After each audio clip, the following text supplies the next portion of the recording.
বিষয়ের পৃষ্ঠা 16 নম্বর অঙ্কের আমরা 10 নম্বর অঙ্কটা সমাধান করব। দেখি চলো আমরা 10 নম্বর অঙ্কটা কি আছে আমরা আগে পরিশোধ দেখি। কি আছে? শফিক সাহেব তার নিজ গ্রামের দরিদ্র মানুষের মাঝে 750টি 500 টাকার নোট 750টি 500 টাকার নোট দান করলেন। তিনি মোট কত টাকা দান করলেন? তিনি ঈদের সময় বা যে কোনো সময় মনে করে 500 টাকার বান্ডেল নিছে। মোট কয়টা নিছে? 750টি নোট আছে তার বান্ডেলের ভিতরে। তাহলে তার মোট কত টাকা দান করছে আমরা দেখি। তুমি আমি জানি যে একটি 500 টাকার নোট সমান কত টাকা? 500 টাকা। একটি 500 টাকার নোট সমান কত টাকা?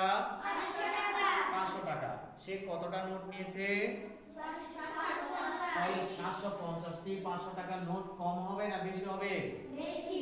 তাহলে একটা 500 টাকার নোটের পরিমাণকে মোট সংখ্যা দ্বারা গুণ। একটি 500 টাকার নোটের পরিমাণকে মোট সংখ্যা দ্বারা গুণ করলে আমাদের উত্তর পাবে। তাহলে সংখ্যা দ্বারা গুণ করি। এই একটি 500 টাকার নোট কত টাকা? 500 টাকা। মোট পরিমাণ সংখ্যা কতটি? 750টি।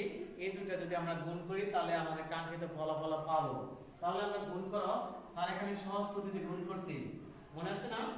এই 750 আর এখানে 5, এই শেষ শূন্যগুলো আমরা লাস্ট শেষে রাখলাম। শেষ রেখে আমরা কি করব? ফলাফলে দিয়ে দিব। কয়টা শূন্য আমি বাদ দিছি বলো তো?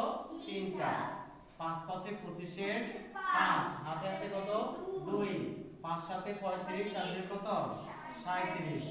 তাহলে আমাদের উত্তর হবে কি হবে বলো? 3 7 5 কয়টা শূন্য? 3টা শূন্য। 3,75,000 টাকা। 3 লক্ষ কত টাকা? তাহলে তিনি মোট কত টাকা? 3,75,000 টাকা দান করলেন। বুঝছো? পারবা? আচ্ছা লিখে নাও।